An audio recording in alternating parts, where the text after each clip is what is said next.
Hello,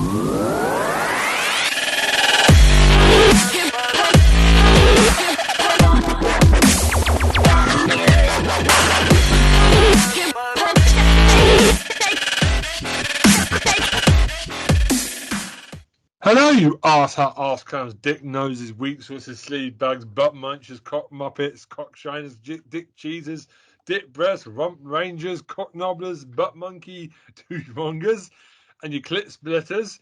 Welcome back to the Scry Syndrome TV podcast. Happy New Year, you filthy animals. I'm Ben Gilman, and this is our New Year special, which means I will not be talking about Doctor Who, because I think we've covered that enough. That is certainly a thing that we're not going to talk about. This one. As always, I'm joined by a woman whose New Year's resolution is hopefully to get Scottish independence by favouring Braveheart on Scottish television 24/7 next year in 2022. It's Helen Carnes. Hello.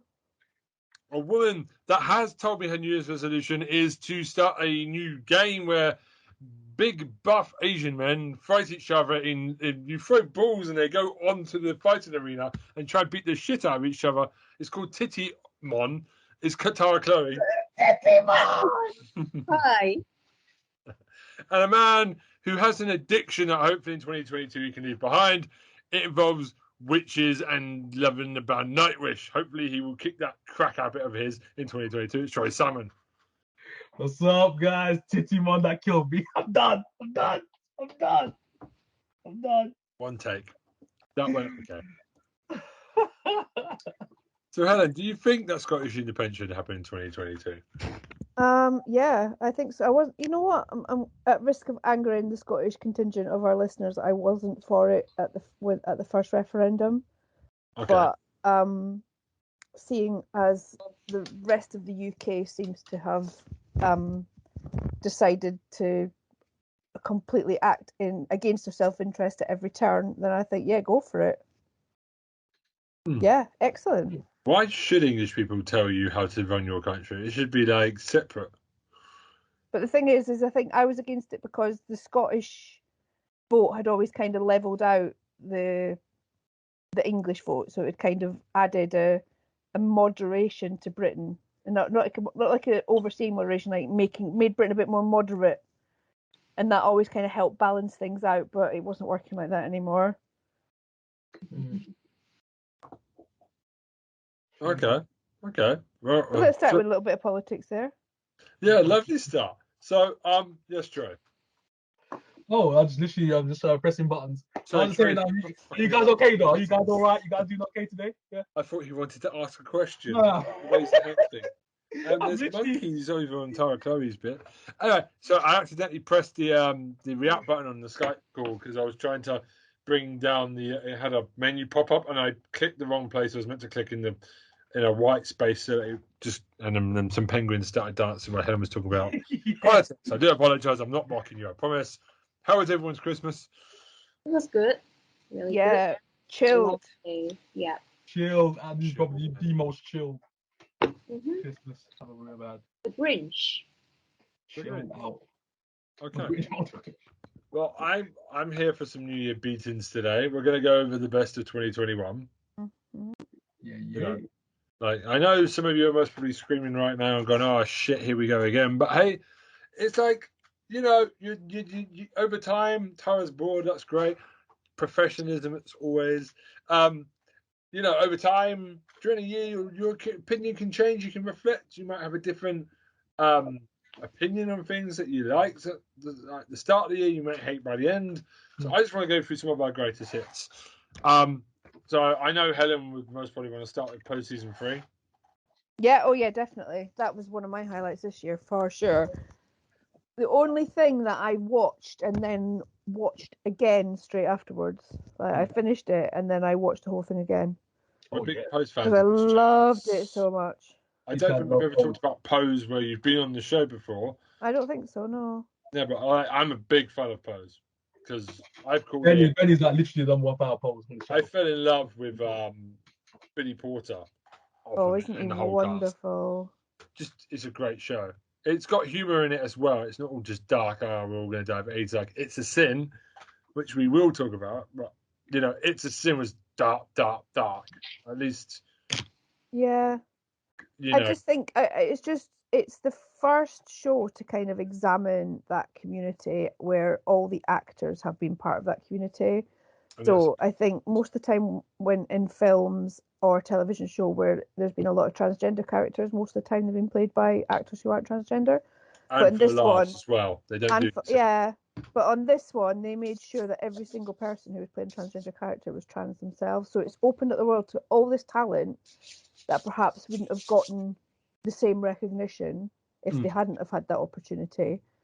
And it's all the better for it. Like, it's all the richer for it. And it's just, honestly, I can't put into words how much I love it, but it was just such a really fitting end. Like, I really liked how they ended it before it had gone on too long, and gave some people some background as to how we, people that watch RuPaul's Drag Race might not necessarily know about ballroom culture and what it meant to people, and how it brought communities together and how drag families were started. It's something that is not always talked about and not kind of generally known. And RuPaul always makes sure to make a lot of references back to the origins of kind of the ball scene. But I think people would be surprised finding out just how much of what they're hearing has come from that. I mean, so yeah, I can't like it enough. I can't shout about it enough. Basically, it's the most fabulous show on television. It outdid everyone. The ballroom dancers, the characters felt like real people. They didn't feel like caricatures and just gay people just like camp all the time. It was like real people. Or they make mistakes, but you still love them. They're still like human side, especially Pray Tell. Yeah. Not always the nicest character, but always like the best actor in the show for me. But then again, he's surrounded by great actors who are all going to go on to do amazing things going forward.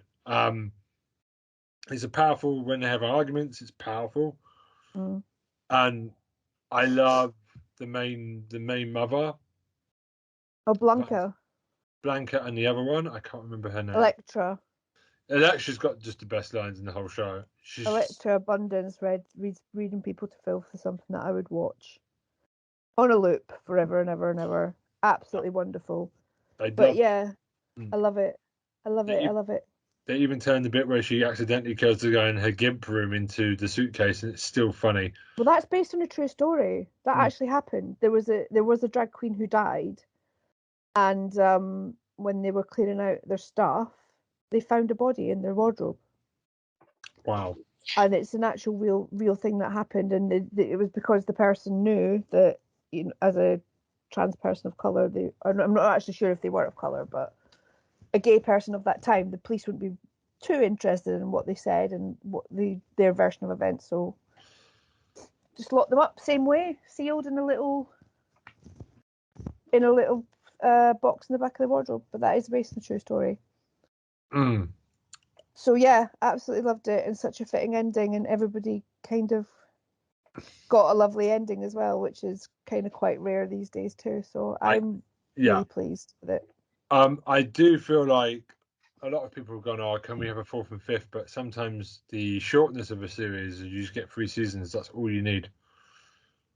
Well, I think as well, it's a very specific period, isn't it? Because it's the mid '80s to the early '90s. The kind of peak of the AIDS epidemic and all that stuff. So it's like a very specific point in time, isn't it? So I think if to extend it on, it wouldn't have the same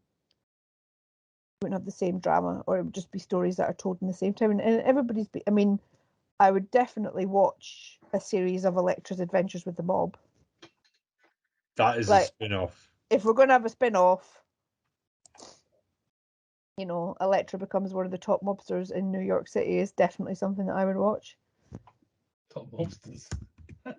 Oh yeah. You need to watch this show, Troy. You need to watch this show. You got mobsters on there. What the heck is going on?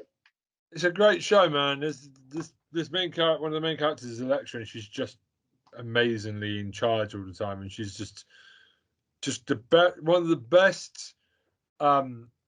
They obviously knew what they were doing when they got this actress in, because she's just brilliantly on point all the time, and just her dry delivery is so British the way she talks. She's got people. massive Grace Jones energy, I would say. Yeah, but she's got such a British style of laying down people. Yeah. She strips people mostly with her mouth. There's a Yeah. great scene where there's in a restaurant. Well, the three of them are out for white dinner, women, yeah. and she just strips them verbally and goes to sit back down without hitting them or anything. Yeah, it's something like, just because your daddy bought you a pony and a degree in being a basic bitch doesn't mean that you're any more of a woman than me. Yeah. I think is what she says to her. Something along those lines, anyway. But yeah, it's wonderful. I'll make sure Ben and I can set you up with a link for it. But it's amazing. But yeah, I would watch that as a spin-off. I would watch Angel and Pappy having a domestic bliss as a spin-off. And if all else fails, they can end up having a hammer smashing contest inside the ballroom. Oh yeah, exactly. The hammer comes out and they start trying to go for each other with the hammer. Is just really funny still. So good. Don't know why you would have a hammer at a ballroom, but there we go. Well, I'm sure if you're a black trans sex worker, that's the least weapon you'd have to carry with yourself for your own safety. I'm sure. Go watch it, you two, because I don't think go watch it on Netflix or iPlayer. They are worth the time. 3 seasons. It's one of the best shows America's done in years. The last few years is up there. It's perfect. It's finished now.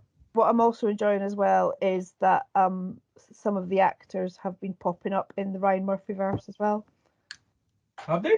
Yeah. So the actress that plays Candy, yeah, is in from American Horror Story 1984. She's in all of them. Oh snap! Okay. And Billy Porter is now the fairy godmother in Cinderella, the new one. Yeah. Small role. He was American Horror Story Apocalypse as well. He was in that. Was she in that as well? No, Billy Porter. Oh, was he? Yeah, Apocalypse. I watched that season. I'm going to skip all the seasons. He was funny in that. We were cracking up. He was funny as heck in that. He's brilliant. He's a sarcastic little bitch. I love him. I love him to bits. When I first saw him, I was like, I saw him sprinkle around shows and that. But when I saw Apocalypse, I was dying. Oh, this guy's funny, bro. I was cracking up. And he has the best hats in the world. Angelica Ross, that's the name of the actress that's in. There we go. Yeah. She's been in a few things. Yeah. So she had a good part in Pose, and now she's playing lots of important parts actually in the Ryan Murphy, in the American Horror Story verse anyway. Yeah. So, Hawkeye is now finished. It technically qualifies for 2021. This special. Have we all seen it? Yeah, I've seen it. Seen it. I'm not sure about the listeners. Yeah. Right, they've had time. We're going. Hey, Tara? So do you want to spoiler warning, guys? Are you awake? Yeah, I'm alright. Have you watched it? What? No. Okay, no. No. Are you going to watch it? Do we not spooky enough for Tara? I don't think. Well, maybe if you recommend it. Yeah, I would recommend it. I just want to say it's so cool to see Netflix characters from the Netflix shows turn up in more. There's obviously one in a film somewhere. Don't know who it is. Some blind motherfucker. I never heard of him. Batman. That's it. Batman. Yeah. This guy. And basically, obviously, by blind man, and there's obviously another character from the Netflix series in Hawkeye. That's what I'm going to say. And there's a little bit of flashback from one of the films earlier this year as well. It comes into it. If you've seen the end credits of Black Widow, you know who's coming into this show. But I loved it. I love Kate Bishop. She's a smarmy ass. I love her to bits. She's amazing. She's very likable. She is. I was like, damn, she's likable. She's actually very and you rarely see that nowadays with these lead characters nowadays. You rarely see that with it. Like, you just want to root for them. You know what I mean? It's tough. So I kind of follow these people. Especially one that's like such a. I think they kind of make her out at the beginning like she's going to be like a bit of a pampered princess. Exactly. Yeah. Who wants to play it being a scary guy, and actually by the end of it, she's like really earned her place there, hasn't she? Yeah. Finally giving Hawkeye a personality that isn't just I am a dad and a husband to my wife and kids. Well done. You finally made the most boring Avenger something that I can applaud. Well done. Good bloody job. That's really hard. He's a good actor and he's been underutilized the whole time. So I'm really glad he's very funny. I love the little dad and daughter style relationship of them working together, and just the bitchiness between the two is hilarious. I love Echo. I think Echo is Echo's a great addition to the Echo MCU. is not a Hawkeye villain. She is more of a Daredevil in the comics character. She usually runs around there with Daredevil, kind of But that kind of New York part. Echo turned up. I was like, in the comics, you know she works for in the comics, and you're kind of like, oh, no way, because I'd seen Spider-Man, so I'm thinking, I know it's now possible. I'm like, no way, and then the person turns up, and it's really awesome. I screamed when I found out. I was like, you know when Eddie Murphy, Nutty Professor, Hercules, I'm like that. I'm like, yes, like with the clapping hands and everything. Oh my gosh! When that reveal happened, I was like, yo. I love Helena and Kate Bishop's relationship. Oh yeah. Oh, I love Helena and Black Widow. The new Avengers are coming together quite nicely. Whenever there's another Avengers movie with Shang-Chi and all this, you've got quite a diverse lineup of interesting people. I'm looking forward to that new Avengers lineup when it's time. Florence is incredible. She's awesome, bro. She's brilliant. She's giving her personality. I like Black Widow. I know it's a movie and not a TV show, but a lot of people criticised it. Yeah, obviously it's not going to change the MCU, but I thought it was a decent movie. I thought it was good. It was fine. I loved the movie. I thought it was brilliant. I really liked it. The problem is a lot of people think, oh, it didn't really move anything, but it wasn't. Though. It was a prequel. Well, I we don't can't have understand prequels people. Apparently. I don't understand people. How can a prequel move the story along? That's what I said to people, and they're like, "Oh, it's still a shit movie." It's like, no, it's not. It's really good acting. There's a really funny bit about it in the Adam Buxton Christmas podcast, by the way. I suggest if you've seen Black Widow, you should give it a little listen. Okay. They do a breakdown of Ray Winston's accent. Oh my god! Oh damn! all right. I'm talking of Marvel movies quickly in the MCU. I wanted to talk about Shang-Chi because you could have left Ben Kingsley out of it because it's kind of a reminder of how shit he was in Iron Man 3. Like, don't do that again. I know Mandarin is Shang-Chi's bad guy, but like, you don't need to bring that. I think they were just trying to retcon how culturally insensitive Iron Man 3 was. Yeah. I don't think that had any other function than like, okay, yeah, we messed up, so we're going to make a joke out of it. Like, the guy that played Mandarin was played by a bad actor, right? Okay, now we've justified ourselves on that one and stopped ourselves from being cancelled. Let's move on. Cool, but just do give him a 2-second cameo, like a couple of minutes. Don't make him in the second half of the movie. Just annoying me with a butt-faced dog thing that's got no face, which is terrible. Oh, I love the butt-faced dog. No, I don't. It's terrifying. There's no face. There's no face on it. What the F word happened in the second half of Shang-Chi? That last bit is really crazy. It's like going to the galaxy over again. It's like, here we go. We've got some really fun stuff for you to look at. Look at all these interesting things. Anyway, I want to go back and talk about Loki then. Yeah. Loki going through these Disneyverse. Okay, let's do it. I watched Loki because I've caught up. I don't really have Disney Plus because I don't think it's good value for money. I watch it in twice a year to catch up with everything.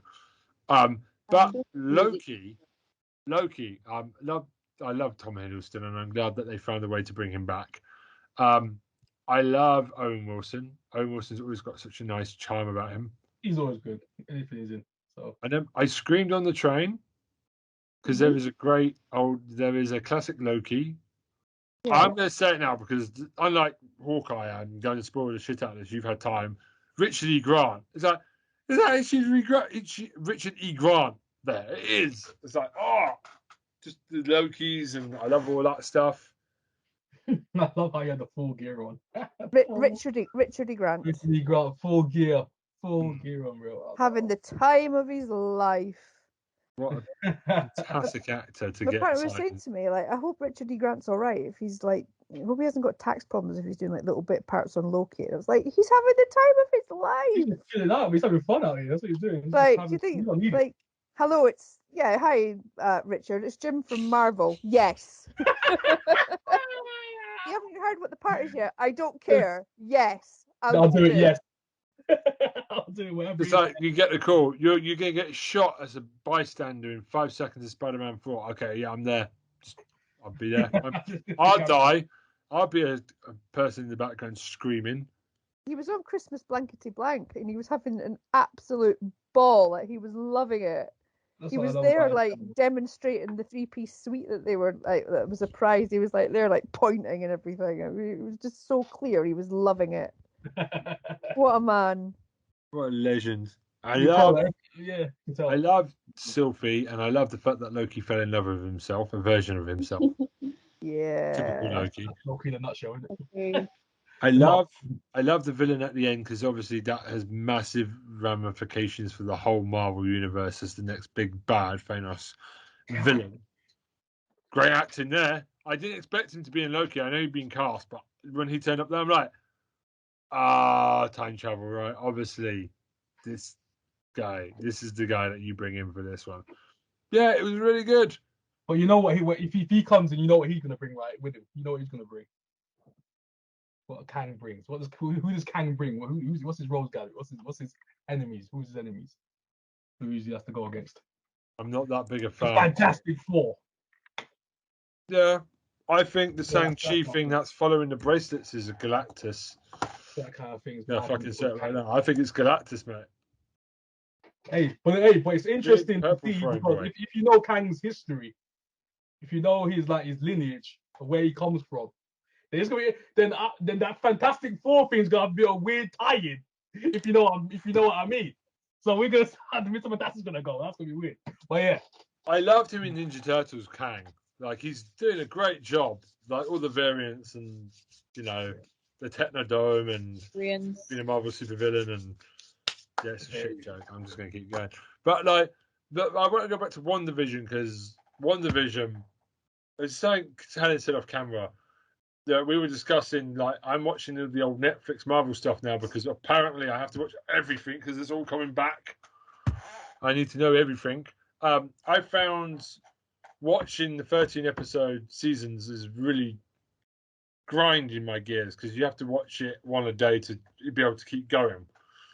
And I love WandaVision. I think they learned from WandaVision. Yeah, maybe we should do 6 episodes going forward and just keep it from Falcon Winter Soldier onwards. They just decided. I love that, by the way. WandaVision, bit wanky, really wanky. Could have cut a lot out and kept it simple. Oh, I love the tributes though to television. Like I do. The callbacks to other shows were just so spot on, especially the Modern Family one, because I think I watched Modern Family in lockdown, so like I was really clued into it, and it was just so good. Like some of the little nudges to shows of different eras, like the Malcolm in the Middle stuff as well. Yes, the Full House one. The Full House one was very funny as well. But you could have cut the first 2 episodes out, I think, because they literally don't do anything. You could have had it down to 7 or 6 quickly. See, I reckon I like the retro ones, and then I reckon they should have had fewer episodes for the Fireworks Factory. I think that they could have put the black and white ones into 1 episode. The 50s and 60s were such distinctive eras, though. I think it was. I don't know. Yeah, but you could have just ended the show on the 2000s with the Modern Family thing and just done it in the background. Like, but I feel like it went on too long and it just kind of lost steam. Like, and by the way, it's the all-time break. The internet went mental in this day and age of dropping box sets on, doing week-to-week episodes. It's the old-fashioned water cooler moment of that bit where she opens the door and it's X-Men. It's the X-Men universe's Quicksilver. Or at least we thought it was. The internet exploded that day. I watched it before. I didn't check Twitter, and it was just meltdown. Like, oh my OMG! I know it's disappointing after. Jesus Christ! When at that time you're like, oh, dang! Like, I was excited. That's the most excited I've got all year on a cliffhanger of anything. It was like, damn. And it wasn't even the cliffhanger. No, it's just a jaw dropper. I had to go back and watch the rest of the episode because I forgot what happened because my mind was blown. Like, I wasn't expecting it. You're expecting the other guy. Mm. So to pull that was very cheeky. Yeah, I was like, oh my god. She hardly do anything in the show, and I was like, oh man, they're gonna bring my boy Ryan Murphy's boy out in this. And I was like, I'm so happy to see him. He's a great actor. I was thinking, but I was like, I want him to do more, man. If they're gonna do that, you should use Evan Peters, I love you. I know this is a bit of a spoiler for Don't Look Up, which is Netflix's big Christmas television movie, but there is a cameo from an actor playing like a classic action hero, kind of cool actor dude, and the name of the fake name of the fake actor is Devin Peters. Beautiful. I blocked my ears there. I couldn't hear what she just said because I want to watch that. So. Well, it's not a spoiler really to say there's somebody in it playing an actor. Right, okay, I was just being careful. I'm not going to spoil that for you because it's brilliant. I'm going to keep my mouth shut on that one, don't you worry. But it's good. I mean, I felt a bit let down by how long it felt dragged out. 6 episodes. I don't know how you do 6 episodes of it if you don't want to get rid of the errors, but Falcon and the Winter Soldier seems to have escaped a lot of people's end of lists. I just want to quickly sweep it up. Falcon and Winter Soldier. I mean, it was all right. It was a thing. It was all right. It explored the blip. Loved it, man. I love it. I love Falcon and Winter Soldier. That was my show. That's my show. The whole thing. That's my show. Right there. And then Winter Soldier, got the new cap. Well, the cap when he took over for a bit, and I was like, oh my god, so good. A cap that will do any means necessary. He'll kill people. He has to for the greater good. And I was like, that was a good storytelling. Like, Winter Soldier went after him. Had the Dora Milaje up in there. I was like, yo. I popped when I saw the bodyguard of the Black Panther. I was like, oh, Dora Milaje. I was like, yes, let's go. I love it when they do shit like that. Like with Hawkeye, they've done that a little bit as well. It's just like the little connection from the MCU of someone just dropping in on them. And just, I love that little connective tissue when they do that. And Hawkeye did it a couple of times as well. One thing that I will say, though, that I've enjoyed about all the kind of post-Endgame Marvel content this year is that it's dealt with the trauma that the people must have gone through during the blip and the finale. Like, everybody's in therapy. Everybody's got, like, post-traumatic stress disorder. It's not like everybody's just gone back to their normal lives. Like, shit's happened. People are messed up, and we're going to deal with that, and that's going to be a theme going through everything. Yeah. And I think that's so important because it's going to start conversations that people don't want to have or find it difficult to have. And it's opened up this whole, like, yeah, we've all been through a traumatic event. We've all been through a pandemic, for goodness sake. And I don't think we're going to really know what that's been like for us. So I think it's been really useful to start having, to show people in distress from things that have happened and be like, right, we're going to deal with it, though. We're not just going to pretend it didn't happen. And we're not just going to wave our magic wand and say everybody's all right now. Wanda's lost the love of her life, and this is how she's coping with it. Bucky's got PTSD. And the entire and every film as well, something happens, and a member of the public just goes, all right, that's happened then, and just has to roll with it. It's important, I think. And it's just I don't know where I'm going with this, but I think it's just a nice little aside, really. Yeah. Sure. Also on the plus side, I've seen a lot of Benedict Wong and Doctor Strange in the MCU with What If as well, and Shang-Chi and Spider-Man. Sometimes they are all over the MCU at the moment. Wong and Doctor Strange. It's always fun. What If of Doctor Strange was amazing. Oh my god, that was so good. Yeah, the Abomination from the Incredible Hulk background. I'm on. Evil Strange was fire. That was all my days. I was like, oh my god. I laughed my arse off because that is a What If. Very quickly, What If, which is the animation What If thing. I was okay with it. It's not great. But the bit at the end when they all come together, fine. I didn't think it was amazing. I do want to see Agent Carter spin off as Captain Britain as a live action show, please. That's the best idea you've got. Oh my gosh. I don't think they were trying with certain people. T'Challa being Star-Lord, you just race swap the guy. Not really that interesting. Yeah, it wasn't a good episode. That was trash episode. Wasn't a great episode. Marvel Zombies was okay. It was mainly just stuff where they just barely bothered to change anything. But I am a massive, massive fan of that first episode, the Peggy Cartwright episode. Good episode. Good episode. And I've watched Agent Carter on Disney Plus, and I'm going to start finishing that up as well. It's such a good show. I know. Captain Britain Alternative Universe. I love the ending when it all come together, and that they're going to continue that.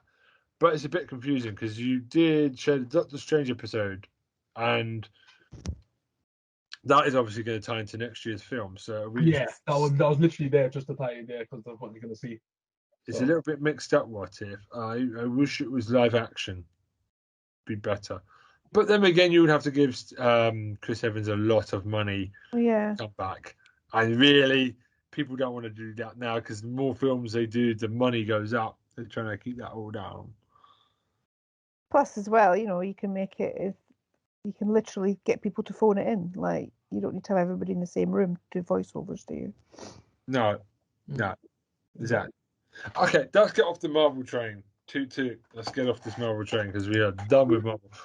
I wanted to just because I know in the meantime, I brought up Midnight Mass not so long ago, and I know Troy's reviewed it on the review and has backed me up on it's the best show of the year.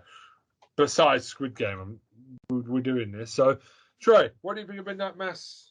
Midnight Mass. Okay. The best show that this guy has done, that Mike Flanagan has ever done. Some people call it the best Flanagan, yes. show he's ever done.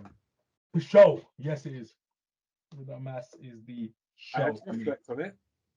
That's for me. That's a straight yes. That's for me. That's a straight yes for me. Bly Manor is still quite good, but it's just underneath Haunted House and Haunted Hill, House on Haunted Hill, whichever one of those. And Midnight Mass. And I would have to say, I think Midnight Mass is a better show. Yeah. The way it was constructed, amazing. A lot of subject matter, the way they put the mythos, vampire mythos in it was just like for me. That was almost a perfect show. Like literally, that was damn near perfection to me. That was awesome. That show was so good. Midnight Mass. I haven't watched it yet. Oh, yeah, forgot you should see that. I haven't seen it yet. We're gonna part the spoilers. Okay, luck I didn't spoil anything yet. So I was close. No, that was good. I was close. I say a show and I see if everyone reacts, and am I gonna go right? Okay, Almost. So, like, I love Midnight Mass. I mean, how do I say it? It's got really relatable themes in it. Yeah. And a lot of people tapped out of it early because it's slow. But a lot of people not care about the characters before they do awful things to them. Well, that's it. That's like Mike Flanagan, isn't it? That's his whole thing. They're character stories, and then you fall in love with the characters, and then horrible things happen. That's his whole bit because he's a Stephen King nerd, and that's Stephen King's trick as well. Well, he's not as good as Joe Hill, but we will go there. No, I'm joking. But I mean, a lot of people are like, oh yeah, but Haunted Hill, House on Haunted Hill, whatever it's called, Haunted House, Hill House, Haunting of Hill House, had a lot more jump scares and stuff early to get you in. I was like, yeah, but this one's a bit more thoughtful. It's It's as good as Hill House. I would put them neck and neck. I can't decide. But I'm excited that he's doing another one next year for Netflix. I'm excited that he's going to keep doing these anthology shows. Because he's the master of the one season run. Definitely. And I've matured it. I still think people have now, Squid Game has disappeared. And people are coming back to Midnight Mass and reassessing it. Because it came out the same time as Squid Game. Yeah. I don't think I think Midnight Mass got more advertising from Netflix than Squid Game. I think everybody was surprised Squid Game took off like it did, like out of nowhere. Yeah, word of mouth was insane. Everyone was like, Squid Game. It caught on fire. And Midnight Mass, people have gone back to it because it's gone back in the top 10 again regularly, week to week. Midnight Midnight Mass has snapped Wow. back in the top 10 again of most watched. It's hard, no, because it was hard to like recommend it to people, because especially how slow it was. People In need terms, to have in terms of word of mouth, it was hard to push that Midnight Mass. Squid Game, you could just go, oh man, this sold. But Midnight Mass, it was much more hard to sell in terms of like word of mouth, so that's why it's tough. I feel like Midnight Mass is going to be a show that is now getting apprised as good as Squid Game, which makes me happy because it is worth the slog. And yeah, sometimes it is, the first bits are slow, but when it gets to that finale, it's just all kicking off. Everything's on fire, literally. It's amazing. I was guilty of it myself. I was like, I watched the episode, didn't finish it, came back to it literally about a couple of weeks later, and I finished it off. But it's one of the things that you have to be focused on it. You can't be just watching it like, oh, I just want to put something on the background. I just want to just see if it's any good. Can't do that. You have to literally focus, like put it on. You have to like really want to get into it with the characters. Yeah, exactly. So there's no point watching it. You have to engage when you're watching that show. You have to. You can't be just like, oh, half tied. Oh man, just put something on. This was good. Nah. No, You have to be awake. Yes, exactly. You have to be fully awake watching that show. Go sleep quick. Should we quickly talk about Squid Game? Do you guys still think it's the best show of 2021? I haven't seen it, so careful spoilers, but please talk about it. Well, I think there were a lot of good shows this year, but somehow Squid Game became really popular. Why do you think it though? We're kind of critiquing the best shows of 2021 here, really. Like, what made Squid Game stand out from all the other shows? What do you think connected with people on such a visceral level? I think. Sorry, go on, Tara. Right, the fact that it's a survival show. It's a survival show. Yeah. Survival. Yeah, based on survival. So what else? Survival. It was aspirational in a way that was relatable to a lot of people. I think we've all been in a situation where we'd do anything for money. And I think we've all been in situations where we've been desperate, and it's like and I think that's very appealing to see somebody in that position, and it's very relatable. And I think there's kind of bigger themes of like capitalism and what, the cost of labor and the cost of people's lives, really, what a lot of people are feeling very disenchanted at the moment, I think, with the world in general. It seems to be that even though, I'm getting very deep here, but even though kind of the country has been run by people in the service industry, they still don't have the respect that they deserve, like, even though they're the people that kept the country going during the pandemic, and it's like there's a lot of people getting paid for working very hard and putting themselves in the front line and getting absolutely no thanks for it. So I think seeing people like that getting recognised and seeing people like that kind of fighting and, overcoming to some degree, it's going to be interesting to a lot of people, I reckon. Yeah, exactly. Ton of themes in that show, ton of it.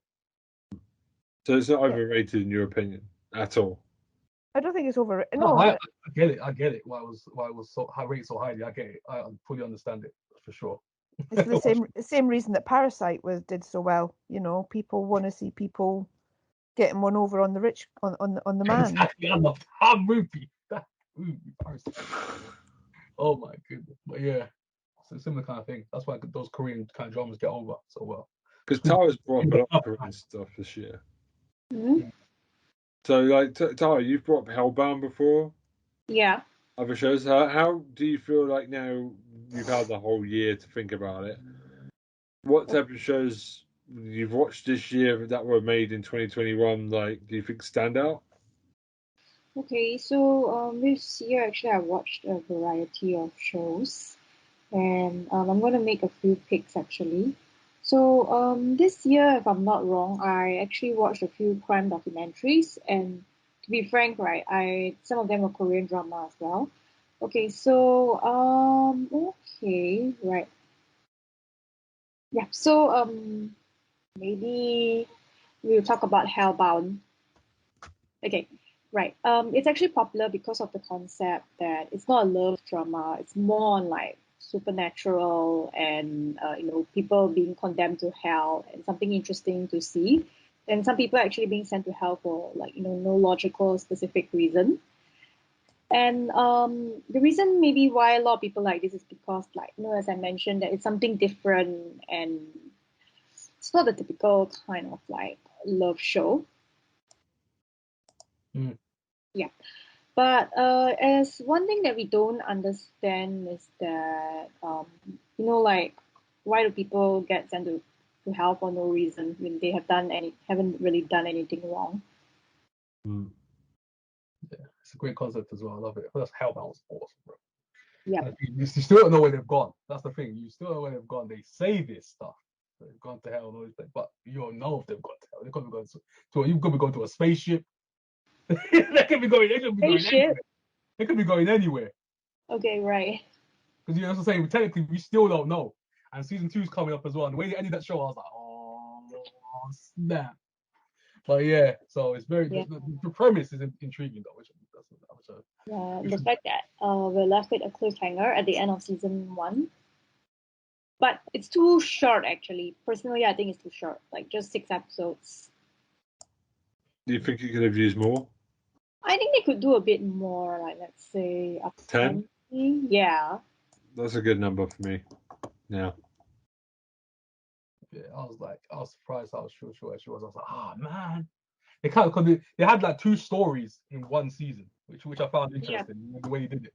One story was wrapped up in the 3rd episode, the other one was wrapped up in the 6th. I was like, okay. 2 stories wrapped up into that one. I was like, okay, all right, a bit different, but I'll take it. And honestly, there are a bunch of irritants in the show, such as the live streamer and the cult group. Yeah, that was insane. Yeah, they were mad. A bunch of irritants, yeah. A streamer, you went crazy. But yeah, great show. Yeah, people too obsessed with religion, maybe. Oh gosh, the riots. That's what I'm saying. They're basically saying that social media can literally just influence so many people. That's that reach that you had as a streamer. He was like, hey, let's get him. You see that guy over there? Let's get him. Let's get him. You know what I'm saying? That kind of thing. So that's the power you have sometimes. Even if you're a top YouTuber or whatever you're doing, if you're a top person, it's hey, so you can talk to your people, all the subscribers that you got, all the followers. Some people, hey, they'll do whatever you say. Yep, and at least they highlighted one big problem in South Korea, which is the number of cult groups. Snap. So is it bad over there? From what I know, it's actually pretty bad. There are a lot of cults around. From what I know. Aye.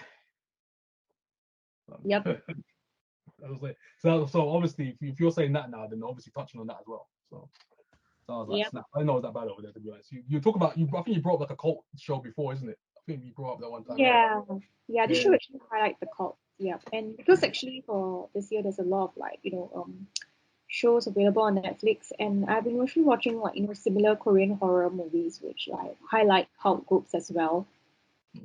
Hey, you have to send me some. I want to see some cult. Oh, okay, sure, yeah. I want to check them out.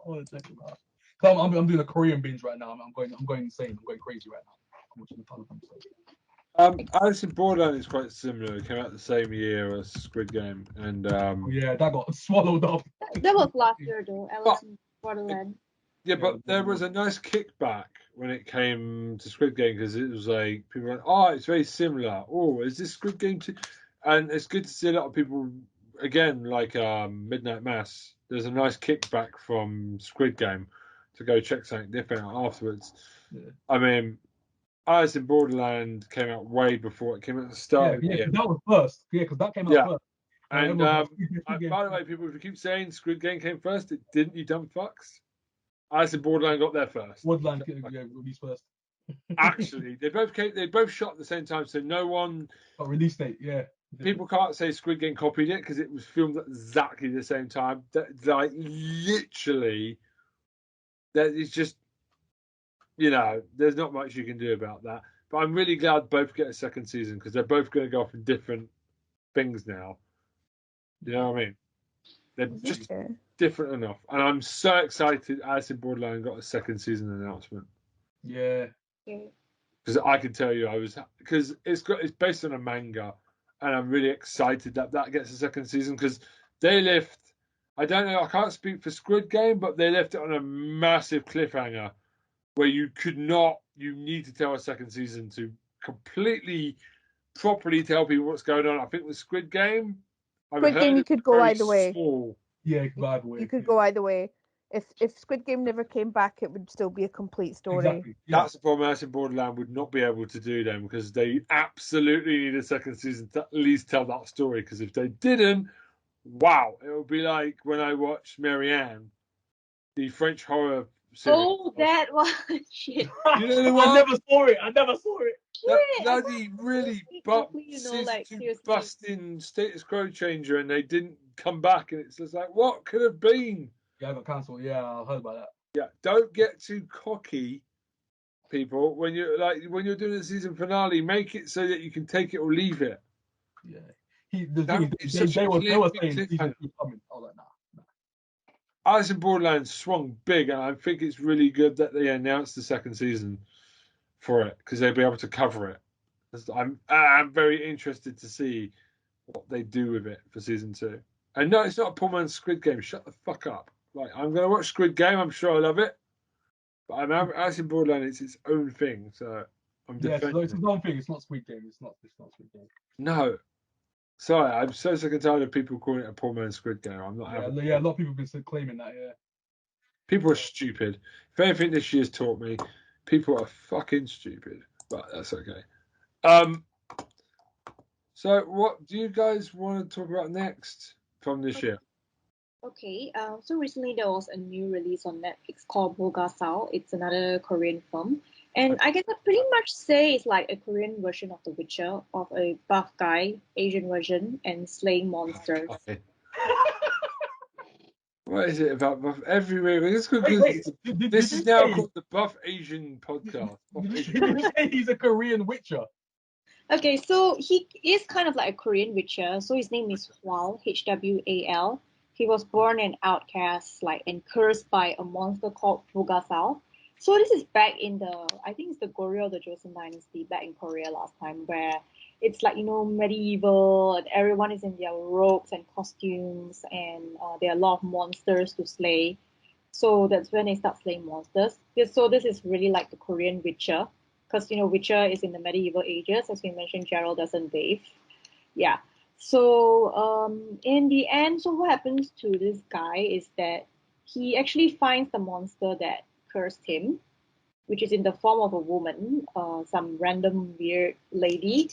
And when he tries to kill her, instead she kills his wife and son, and she takes his soul away from him so that she can die immortal. But instead she transferred the monster curse to him, so he becomes the monster instead, and for eternity, an immortal monster. And so when they ask what will happen to the lady, she'll be reincarnated as human. So this guy, he literally spends all his life cycles trying to find that lady, just to kill her and take her soul, so that he can die a human, die immortal, basically. Yeah. So fast forward to the modern age. So just imagine Geralt in the modern times. Okay, so it's modern. Okay, don't say any more. Don't say any more time because I want to watch this. Okay, sure. Save it until probably next week or something. Save it. Yep. Okay. I want to see. I want to watch this show. I want to see it. Yeah. So I pretty much call it Korean Witcher. Yep. Korean Witcher. Okay. Sure. Put the chat. Korean Witcher. Yes. That's gonna be interesting. Korean Witcher. Interesting. Highlight is buff Asian guy and mantis. So, buff men do buff things. Why the last man? I mean, Troy, you watched it before. How do you feel about it now? Why the last man Disney Plus got cancelled? Yeah, not much to say really. Just it wasn't very good. It just wasn't very good. Simple as that. Yeah, exactly. It just never hit. It just never hit. Simple as that. Because man. I watched the first 2 episodes and I didn't go back for episodes. Exactly. I literally just watched a couple of. I was like, I'm done. A couple of episodes, I was out. which is really sad actually, because it could have been a really interesting premise, and This it is was an very interesting comic. premise, but it was just a bit generic, wasn't it? I think. Yeah. It's a great comic. I know. That's what I'm saying. That's what I was waiting for. I was anticipating. I was like, oh, I think it's gonna be a good show. And I was like, oh man. I saw the first episode and I was like, oh man, it's not gonna be good, is it? I was like, watch the first episode and I was like, no. It's gonna one of them shows. I could feel it. I was like, it's gonna get stopped ASAP. You could tell it was coming. See it from a mile away. Why don't we go back over to Sweet Tooth? Talking of Oh, Yes. Tara, you saw Sweet Tooth, innit? You'd say, innit? Sweet Tooth. I think I've only watched like maybe one episode of that. What did you think? Pretty cute though.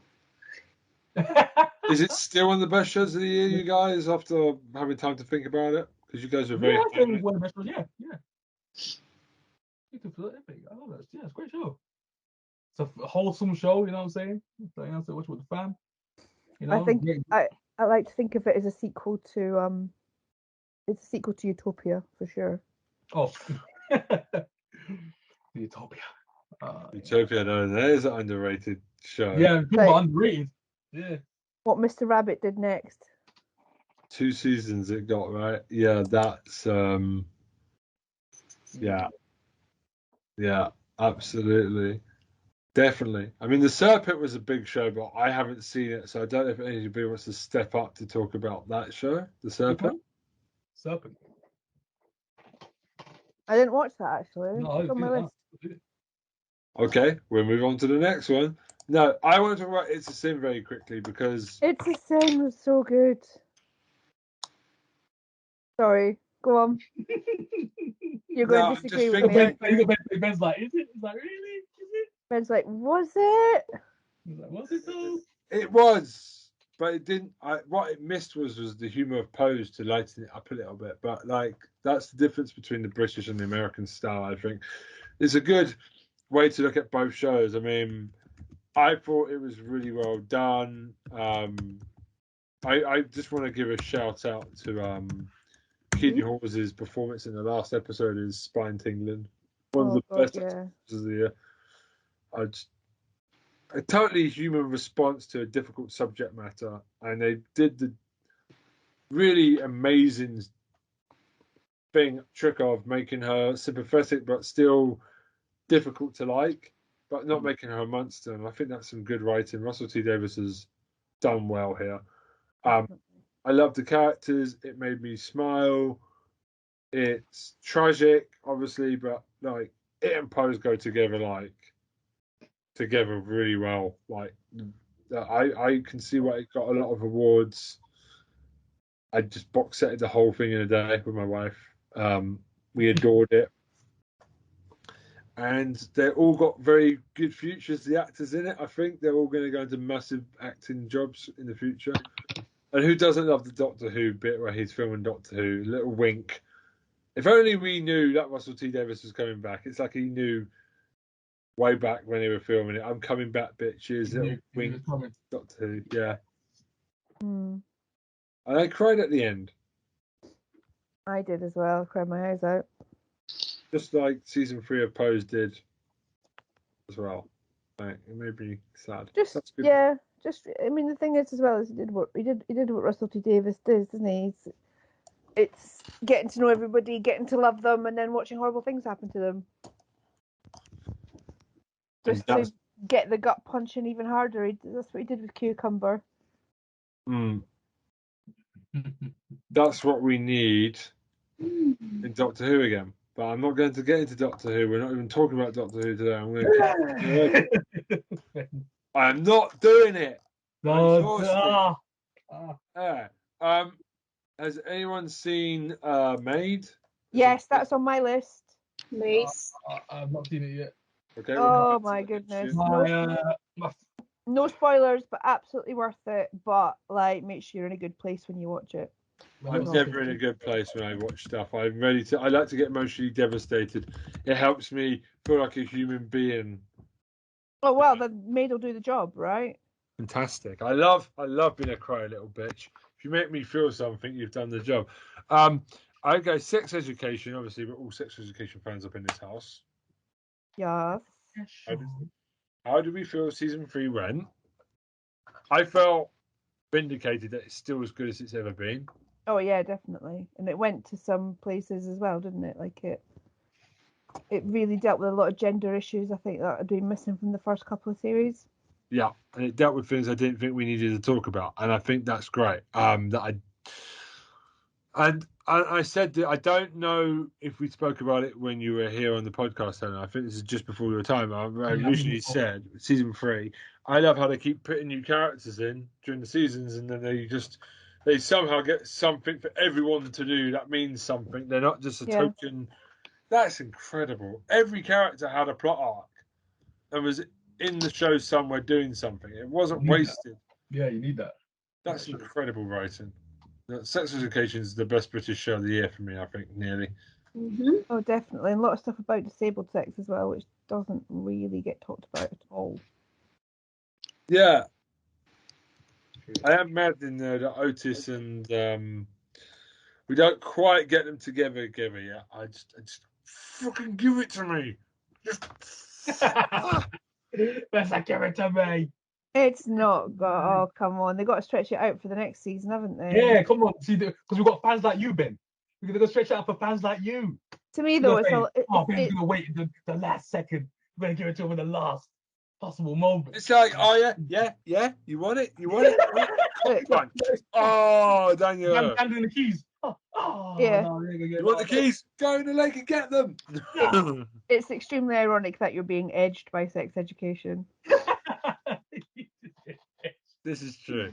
Oh, Great And if show. you want to know what edging is, watch Sex Education. What's that? I've learned things. I thought I was a sex expert until I watched Sex Education. It taught me things. Bad Thing. I mean, they even do the dick visual gag. I don't know how they do it, but it's brilliant.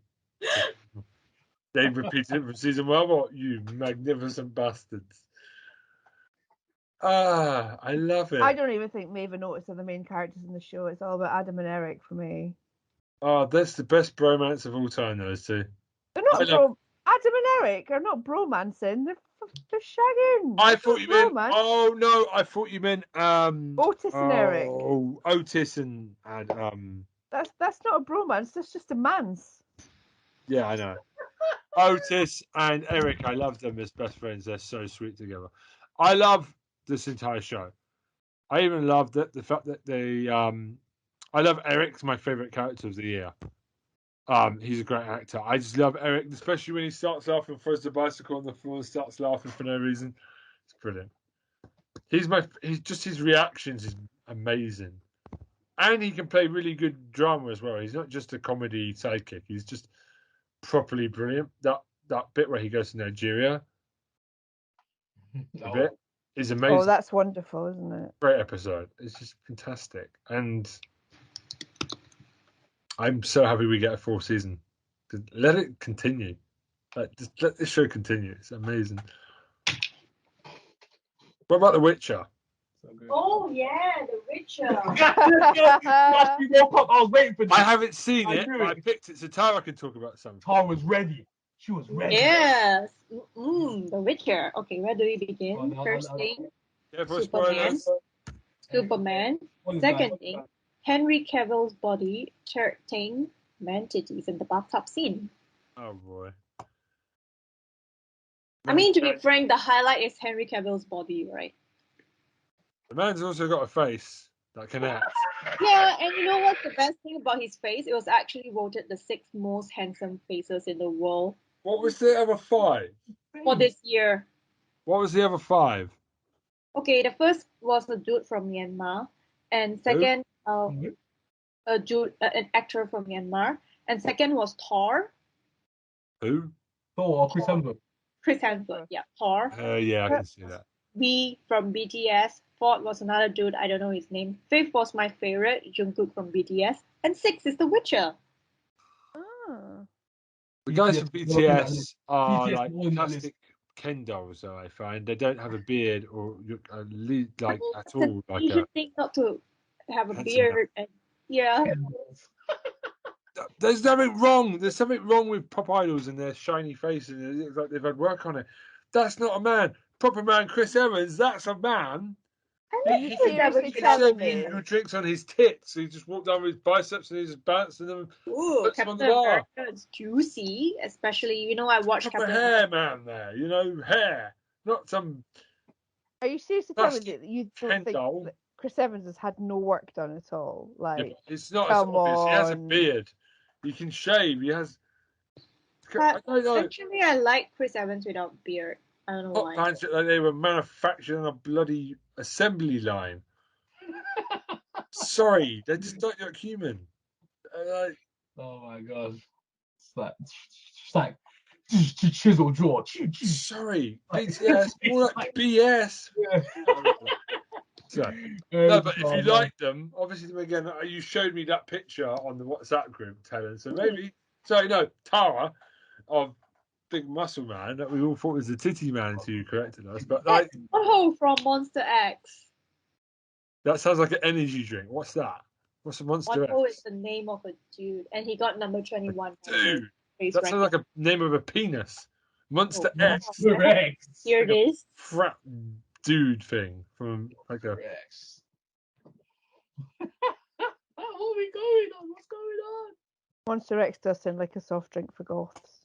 Oh, you know what? Diddy Man said the same thing. Is it a protein? Then I'm like, dude, Monster X isn't a protein. Protein dust in Monster X. Yeah, and he went and Googled Monster X and the Monster drink came out. Then I'm like, dude. So back to The Witcher, before we completely and utterly lost the plot here. The Witcher. Why should people watch it besides Henry Cavill's body? It was from a popular video game. Yeah. What does it do right then? What does it do right for a TV show then? Because, you've got to adapt it for a TV audience. Why is it so popular? Fan service. Okay, Troy, would you like to tag in? That's enough. He's stuck on his abs. We're going to be here all bloody Christmas. We got a couple more shows to talk about. I can't get stuck on Superman's tits for the next 5-10 minutes. Oh my gosh. Oh, the visual effects. She's stuck. We need to move. But it's nice. Oh, Jesus Christ. My favourite part of Henry Go ahead, Cavill's Lord. physique is Henry Cavill's CGI'd off moustache. Oh, jeez, man. I knew it. I knew it. Oh, God. Justice League is a film to watch, isn't it? With that little moustache really badly CGI'd out. Oh, Siri's really cute though. Siri. Not the iPhone Siri, I'm talking about Siri in The Witcher. right, okay. So what? Okay. Yeah. I thought you were talking about something else. Sorry. Dude, I'm not talking about the iPhone Siri. I'm talking about the girl in The Witcher. So season 2 is good as season 1? Is season 2 as good as season 1? Because I haven't read reviews yet. I think it's a little bit better than season 1, for me. I've only watched like 2 episodes of season 2 so far. Yeah. My least favorite would be Yennefer. She's so not casted properly. Like. Oh damn! So wait. So wait, you're saying she's not cast properly yet? So have you played the games? I played the games and I did She say knows before, what she's talking about here. I like that. I did say before that I think Evergreen's a better casting for Yennefer, not this current actress. Just a personal opinion. Yeah, so I have no text for that. Evergreen. Interesting. I love Evergreen. Yes, Evergreen. Yeah.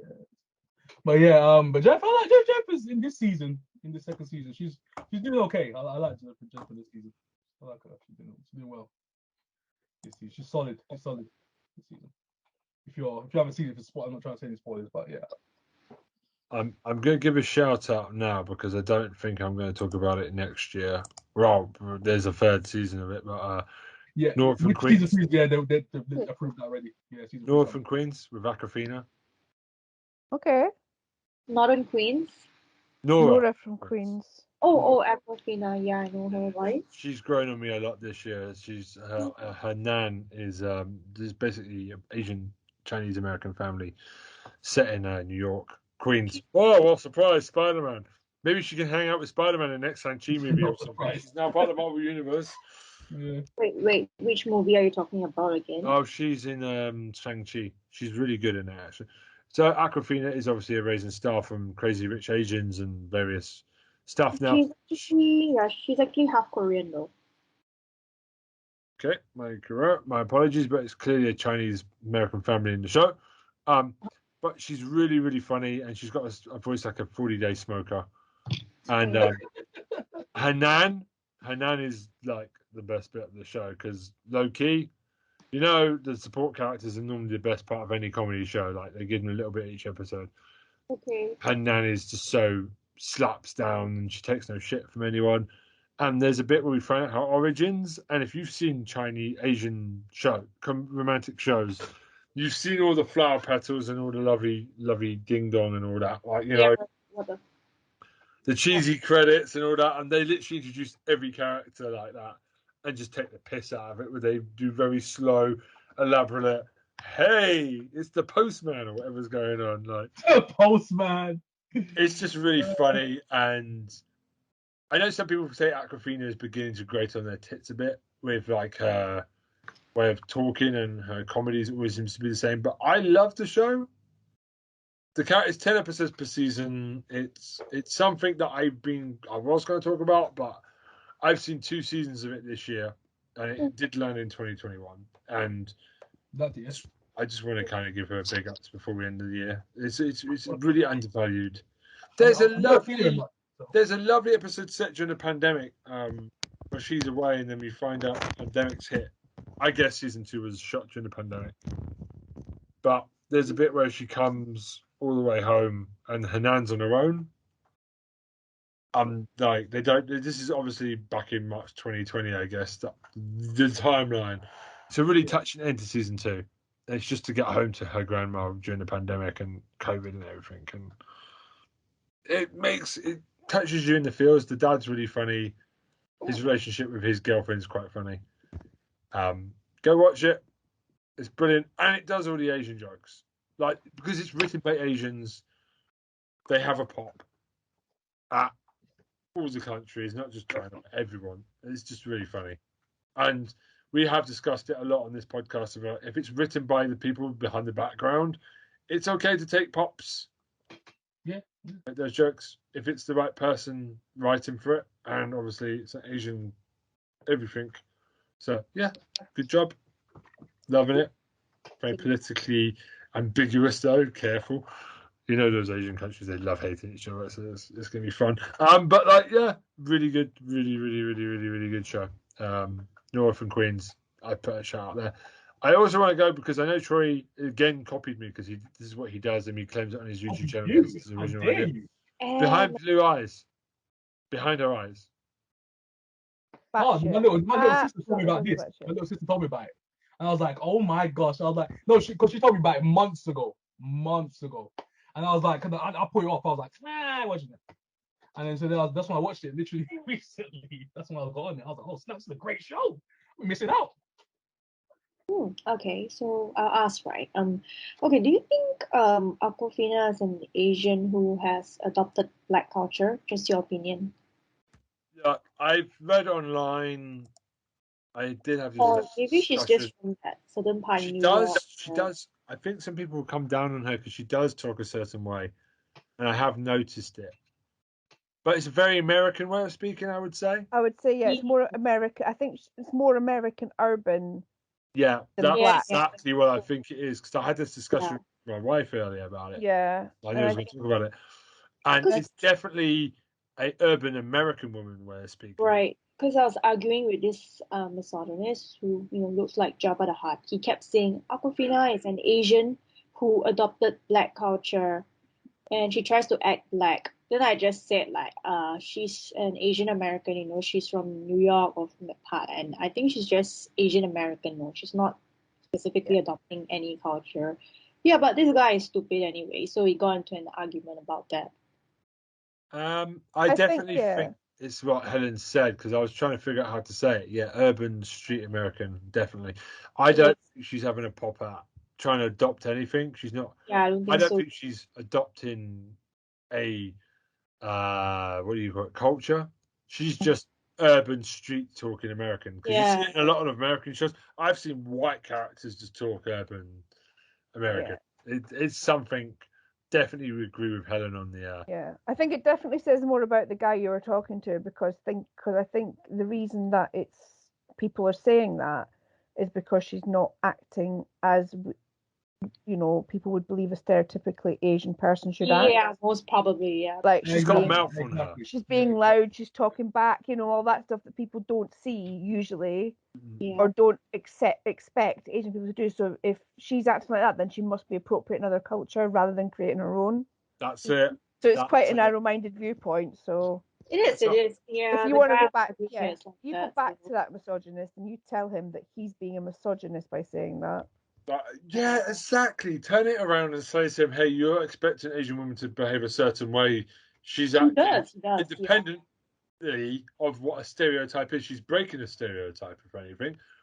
And if this misogynist is listening, go fuck yourself.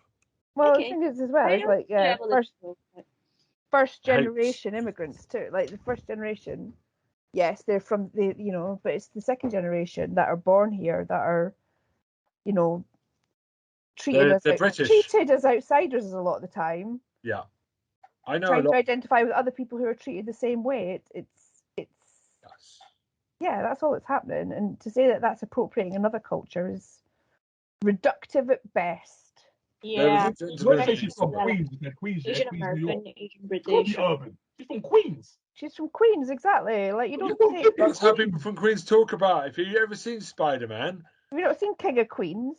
Have you never seen New York? They talk. If you've ever been to Queens in real life, trust me. I've been to Queens in real life, and it's not Manhattan. Yeah, she's from like NCIS or bloody Daredevil, Jessica Jones, or Iron Fist, or every bloody Marvel show that is in New York. They all talk like that. You ever seen Dick Tracy? Just as a little aside, I went to the museum, the Film and Television Museum in Queens, and it's one of the best days of my life because I saw some actual Muppets. Yeah, apparently, there is a Korean American singer called Jessie. She was also born in Queens, New York, and she kind of talks like Aquafina as well. It's because they're from Queens. Yeah, that's why you can go back to this guy and tell him, hey, it's because they're from Queens. Yeah. It's like going to East London and hearing a Cockney. It's like, well, that's how they talk. Yeah, pretty much. Exactly. Yeah, exactly. Yeah, it's not nothing to do with skin colour. It's to do with their background, where they were born. She grew up in Queens. She's going to talk like she's from Queens. Yeah, exactly. I have Asian friends. Watch a bloody Spider-Man movie or something, for God's sake. Exactly, yeah, I have Asian friends, like Hong Kongese friends born and raised in the UK, and they sound completely British as well. Fantastic. You wouldn't say to them that they were appropriating British culture, though, would you? Because it's their culture. The UK, yeah. So not only is your misogynist being misogynistic, he's actually being a bit racist and a bit reductive too. Because does he have a name? Yeah, he's an Asian country bumpkin though. Does he have a name? Asian hillbilly, so yeah. Does he have a name? I don't know his real name, but his alias online is called SJB. SJB? Yeah. All right, anyway, so I want to go back to Behind Blue Eyes. Mm-hmm. Behind Her Eyes. Behind Her Eyes. Good conversation there, Tara. I'm glad because I avoided it, but then you brought it up, and then I was like, no. You knew it was coming, Ben. You knew it was coming. Yeah, I wanted to ask an opinion about that, especially Troy's opinion, because maybe you may know. Is she really appropriating black culture? No, right? She's just an Asian American. But when Helen said that, I was like, no, that is exactly what I think it is. She's a New Yorker. She's a New Yorker, and she's talking like a New Yorker. She's a New Yorker. She's a New Yorker, yeah? My wife agrees as well. So, Behind Her Eyes is a show that Netflix premiered this year. It got under the radar. I watched it because I love thrillers and people having affairs with each other. I love watching married couples all kind of fall apart and stuff. I don't know why. I love watching this type of shit. I love these little whodunit things. I love it. Helen's watched it. I've watched it, yeah. I watched it and I forgot I'd watched it, if I remember correctly. Yes. Yes, I have watched it. Still one of the best shows of the year, still. I've watched a lot of TV this year. Still one of the best shows. That plot twist is still. If Quicksilver knocking on Scarlet Witch's door is the most drop your jaw one, this one's the most. I feel like I'm drunk. That's such an amazingly ambitious thing that you've just done. It's paid off. I literally laughed for an hour afterwards like a crazy guy. Just like it still blows my mind. I'm still not going to tell people what it is in case No. to go watch this. It's like a limited series, and the ending of it is just so. And you go back and watch it, and they're not cheating the whole way. Everything makes sense. It's been there the whole time. It's so. Any other show would have botched it, and they didn't. It makes sense. That's true. Some people hated it, but I can't. I love it. It was mad. It was madness. It was a madness. The title is not just a title. That's all I'm going to say. The title. That might be a spoiler, but it's just. Dear Lord. Was it yesterday that the one came out? Yes, it was. The one. I don't know if anybody watched that. A very similar thing, like a limited Netflix series. I don't know if you guys have spoken about it here already. No, we haven't. Yes, it's on my list, but talk about it, please. It's a very similar kind of vibe, but it's about the idea that somebody's made a computer program that uses your DNA to find your ultimate match. And basically, it's about all these couples. Because it was you talking about marriage that got me thinking about it, Ben. All these people, you can give them your DNA, and then they'll find you your soulmate. Oh God, yeah. So basically, it was all these couples. Like it centers around a couple who are. He's quite happy. He believes that he's found his soulmate, and it doesn't matter anyway. But she can't let it go, so she does the DNA test to find out whether they're soulmates or not. And then there's that little thing going on. But there's also kind of somebody who's paid to meet their soulmate, but the soulmate's a bit shifty. There's a lot going on. Like she's married to somebody else, and then she ends up in a car accident. And it's. I don't know whether they get another series, but like if you like kind of enjoyable, twisty, like marriage sagas, I would definitely say it's worth a watch. It's an interesting premise. I'd like to see if they do go anywhere with it, if it does get extended, but if it doesn't, it's kind of pretty well self-contained as itself. It's a show that got advertised a lot, but then just appeared. No one talked about it when it came out. I was interested to see if it was any worth watching. It's on my list. It's all right.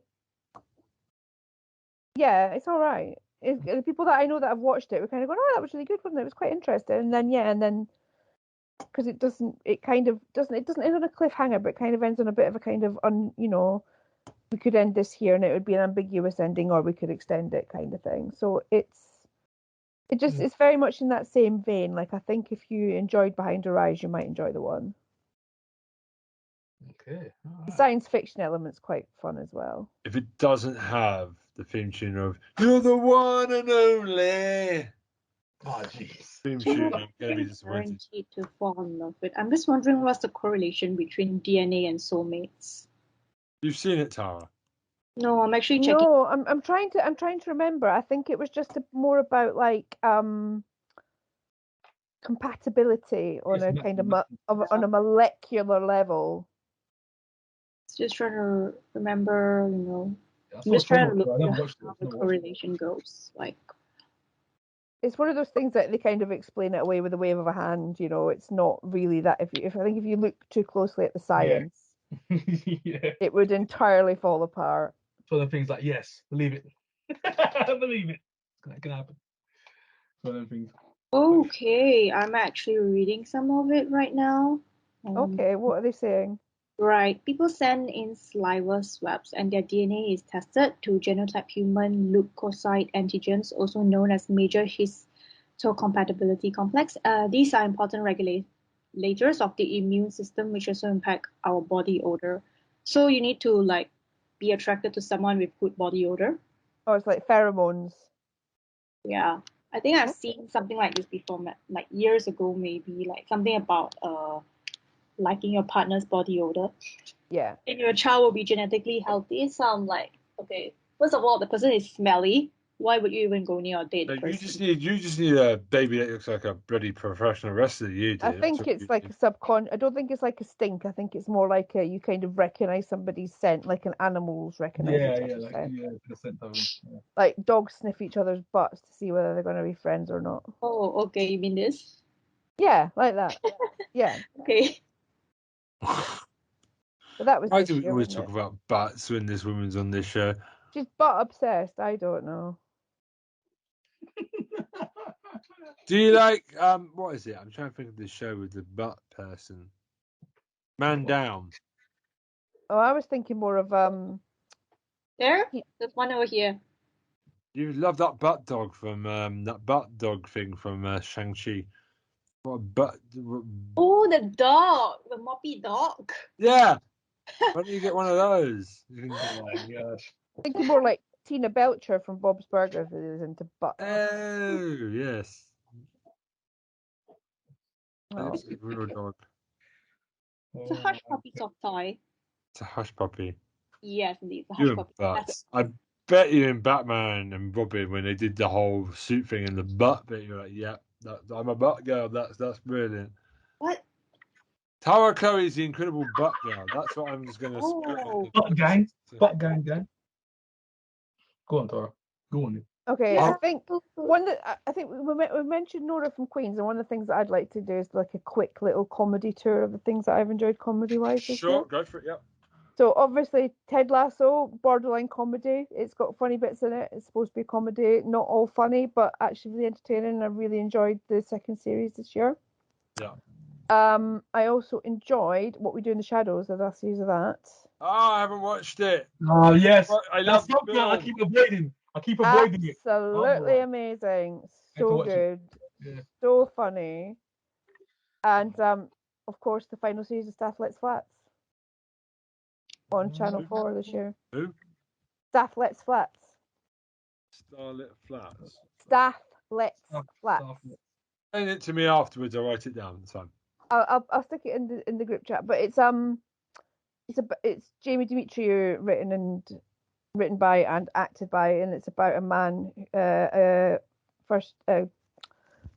think he's born in Greece, but it's about a Greek family who own estate agents, and it's got Jamie Demetriou and Natasha Demetriou in it, and Ellie White, and a couple of other comedy kind of mainstays, and just about life in this very bizarre letting agents in North London. Ooh. I would thoroughly recommend it. It's very good fun.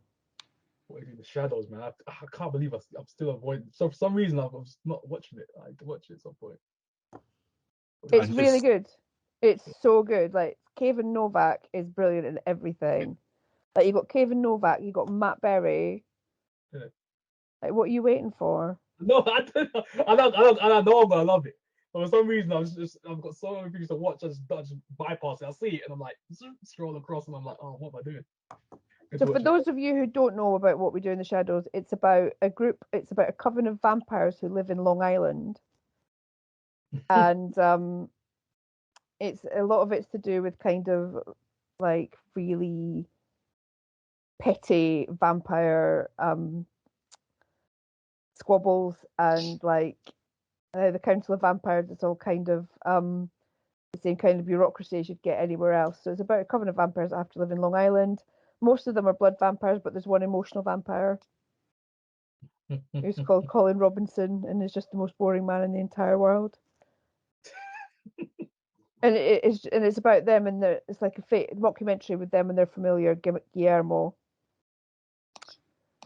And it's really is worth. It's just a gem. Every single episode of it is brilliant. I do love the from the movie the werewolves and just the whole ridiculousness of how straight they play it. That just makes it even funnier. I really need to see this. In the shadows. In the shadows. Oh yeah, it reminds me of the Ramses. Oh, the Rasmus. Yeah, the Rasmus. Down. I've seen a little clip. I've seen a little clip of What We Do in the Shadows, and I was cracking up, and I was like, I don't know why, it's so funny, and it was like handheld. It's got like a handheld type feel. Yeah. I was dying. I was like, what the It was a Taika Waititi film, wasn't it? And then they've Yeah. kind of made a series out of it, like a little. Hmm. It's a lot of it's about vampire bureaucracy and that kind of stuff, but it is pretty. It's a character piece, obviously, like most of these things are. But like, if you like Matt Berry in most things, then you're gonna like him as a vampire, an extremely sexy vampire, obviously. Sexy vampire. I'm gonna check it out. Yes, vampire. Lovely. I'm gonna check it out. So, is there anything else? I think we've covered most of this year. Is there anything else anyone else wants to throw in there before we finish? I've got a couple of things, if you don't mind. Nine Perfect Strangers was Oh my very gosh, I watched silly that. and very ridiculous and a really fun way to spend your time. Basically, it was 9 kind of people are drawn to this wellness retreat run by Nicole Kidman, and chaos ensues. Basically, it's one of these ones where you have to lock everything in. So there's like an influencer there played by Samara Weaving, like a washed up romance novelist played by oh god, what's her name? The one that's in oh god, I'm having a complete blank. She was in Bridesmaids Yeah, I know and what you're talking about. The one from Ghostbusters. the one from Ghostbusters, yeah. The female version, yeah. Katie. No. No, the big one. Oh, Melissa McCartney. Melissa McCarthy, that's McCarthy, it, there you go, yeah. there you go. And She's quite good. Bobby Cannavale is like an American football player that's been injured and has lost his career. And Michael Shannon is there with his wife who have recently lost their son. And they're there kind of because they've won a competition to get it for really cheap. But it turns out like they're all there for a reason, and it's all kind of mysterious and shadowy, and there's a lot of stuff going on, and there's a lot of Regina King's in it as well. Oh yeah, she's in it. Just really good fun, really silly. The other one I watch is Dopesick on Disney Plus. Oh, Michael Keaton. With Michael Keaton. Yes, yeah. Okay. And Rosario Dawson. It's about the opioid crisis in America. So it's about how the drug companies kind of lied and bent the statistics to get what's it called? Oh my god, I'm getting tired. It's that time of the night where I've forgotten things. Oxycontin. Yeah, Oxycontin. The Americans always say Oxycontin. Oxycontin.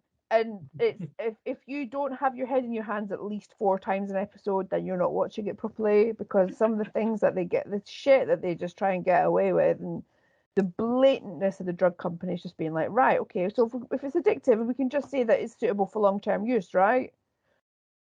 It's that level of stuff, yeah. And my last 2, I'm gonna go for. I've got a few more on here, but I think. Yeah, I've talked enough. But Tick Tick Boom, that's just dropped on Netflix, which is an adaptation of a musical written by the guy who wrote Rent, starring Andrew Garfield, lovely Andrew Garfield with his lovely hair.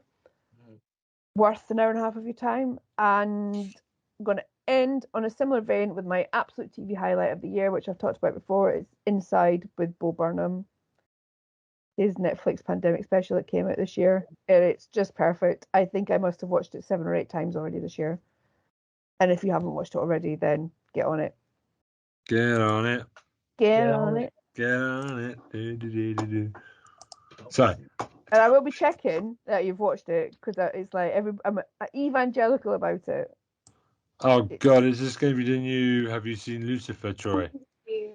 Oh, could be. Is this going to be the update each week? Ben, have you watched it? And so Bo Constrictor, Big Burham, Big what? That's your fault, Tara. I said Big Bum. But Bo Burham. This guy. Yeah, I got. Oh my God. Big Bum. I don't even know. Yeah, Big Bum. Oh, Big Bum. What? Strangers, Dopesick, what stuff to watch, man. Do you like buttocks? Hmm? Do you like buttocks? Oh God, the bum. It's all about the bum. Be careful the question, Ben. What's the question? What's the answer? Jesus Christ. Anyway, Who doesn't like buttocks? they're nice to sit on. You sit on people's butt. Who doesn't like a pair of buttocks? I have no idea who doesn't like one. All of humanity go in that thing of liking butts, so it's fine. Ass man. Yes. I'm an ass man. Oh god. Love it. Is a bit. Billy and Chuck makes all the sense in the world rather than feature, doesn't it? Yeah. So we're just gonna. Jeez. I'm trying to think. I can't think of anything else on my list that I want to talk about. Oh my gosh. Stuff that I have watched a lot, but stuff from previous years that I can't talk about because, Ghosts. Have you seen Ghosts this I year? haven't watched any of that. I don't think Ghosts ever. I've said it. I've beat it into the ground so much. Yeah. Ben was literally like saying, "No." Go watch Ghosts. It's amazing. Go watch it for Christmas or New Year, and then come back to me next week and tell me I'm correct. I'm telling you, it's high quality. It's the best BBC comedy that they're doing. Do it now. God, the tags on this is going to be forever. Insane. Ben's just like right there. Troy will send this to me tomorrow, and I'll be spending the whole of tomorrow just bloody putting tags on this fucker. It's going to be big.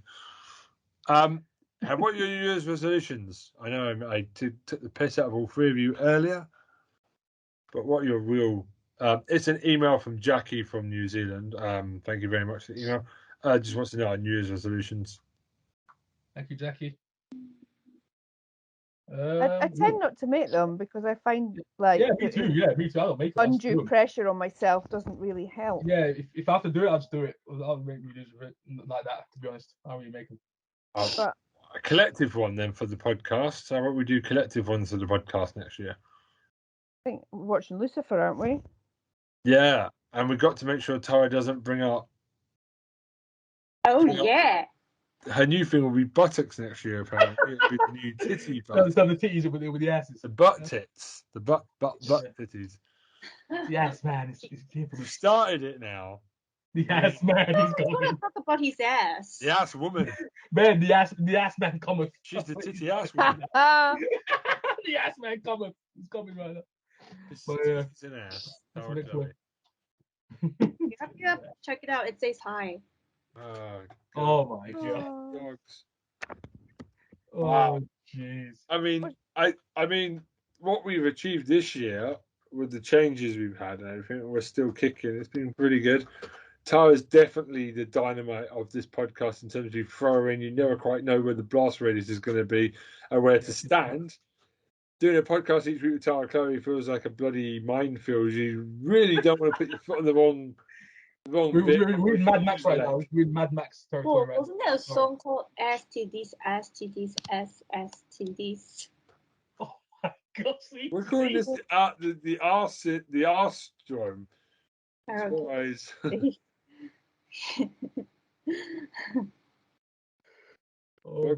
ass and titty syndrome.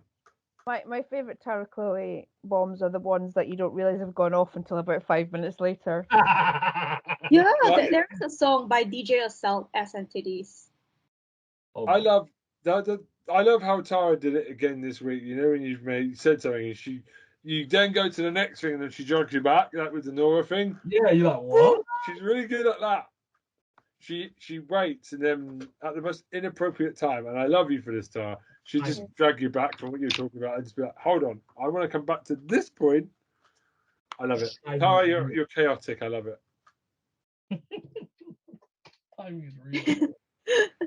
New Year's resolution, not to die. That would be my New Year's resolution for next year, just to get through the year and enjoy it. That's me. Yeah. Enjoy next year. Hey. Just stay blessed, man. For me, that's just stay blessed. That's it. Just keep going. Staying strong, you know. Staying safe. Make sure all those. What about you, Tara? New Year resolution. Yeah. Do you want to have a new job as a bot inspector or Save money, maybe? Do you want to work in a clothes shop, so a tailor, so you can measure asses and titties? Oh, well, I do have a male model already. I'm pretty sure he'll let me measure his titties and arse. You from Father Ted? What the freak? Irish. What the freak? He lets me slap his titty though, so yeah. Sorry, what the hell? He's my bitch, yo. Oh my gosh. Oh my god. Okay, go on. Hopefully, the people that are hiring you don't come across this podcast and then put you to 1 and 2 and 2 together.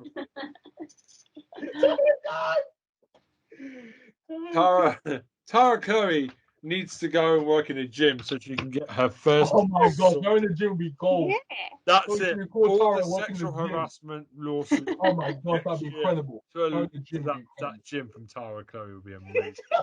Oh yeah. She'll get Weinstein real quick. She'll be like, yeah. Like, just rocking men on their way to the. What to, is to, to, meow? rocking And she's just playing Beyonce's "Who Brought All This Jelly." Are you ready for this jelly? Are you ready for this jelly? Oh my jelly god. gym. Oh god, the jelly. There'll be lawsuits everywhere. What's going There'll be on with this lawsuits everywhere, podcast? bro. It's running There'll be out of lawsuits fuel. everywhere. The jelly gym. Tara's jelly gym. Oh my god, peanut butter jelly time. But yeah, it'd be Tara's great. infectious. She's more infectious than COVID. What? See, your madness spreads to the rest of us. It does. The first time, I thought I was like, Every that was time. crazy. I thought it was crazy. That I was like, okay, level-headed. Me and Ben, we talk about something, and all of a sudden Tara just hit you, and I'm like, I start going crazy too. Even the House of Animation, it just kicks off over there as well. Every time we talk well, about you're dicks, talking I about- don't know how we get to where we get to, but Tara just. You were talking about Tarzan and his BO at one point there. We need to finish this podcast. Hey, Otherwise, we ain't going home. With Tara's gonna keep no, going. we're going home now. We're just We're talking going off home. camera because we need to finish. So I want to this podcast. go back to sleep. So we answered your question there at some point. Thank you very much to the email. Yeah. Thank you Sorry, very much. sorry that we went off. So now you know what Tara's doing for the next year, Thank you. making her jelly gym work. Anyway, that's the name of this podcast, Jelly Gym. This week, that's it. I don't think we're topping that one. Welcome to Tara's Jelly Gym. Yeah. Yeah, so it's we wish you a happy new year. We're back to normal service next week. Back to 2022 shows and everything. So we hope you have a happy new year. Yep. Okay, good Christmas, and you have a happy New Year. Yep, Happy New Year. Happy New Year, everyone. Yeah, thank you for all the support. Where can they find all you guys on the socials and all that before we go? Hey, check out my channel, Buff Asian Man, Korean Witcher. Yeah. Jelly Gym. Yeah, cool. Right, Troy, quickly before she says anything else. Legend of Old 101 on YouTube. Check me out. You're not doing a Jelly Gym, are you? No. Hey, it's a good idea, you know, to get the women in there. Oh, no, I'm gonna stop. Let me stop. Witches only. He does a witches only nightclub. If you're not wearing a pointy hat, you're not coming in. Witches only gym. That's an Jelly idea, Gym with witches jelly gym or something. I will figure something I out. have a picture of a male witch. I can send it to you later. He's wearing a pointy hat and nothing else. But is it a witch made of jelly? And how much No, jelly is... it's not. Okay, we're going to end this podcast. Oh, here we go. He's gone again. Contact us at bengilman98gmail.com for any emails and stuff and all that. And we're going to get out of here before Tara goes off and worry about the jelly gym, where she's going to put the bloody gym in the world. If there's going to be oh, God, we're done. Right, goodbye for me. Goodbye. Goodbye. See you later. See you on the other side.